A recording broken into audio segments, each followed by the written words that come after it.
ว่าแล้วคือที่ว่าเนาะทางแต่ตามน้ำห้วยมันลำบากนิดนึง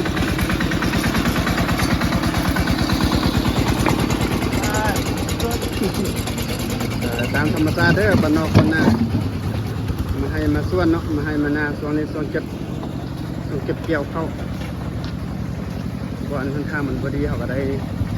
ย่างลงที่รถไฟมันก็เมื่อยทางพอดี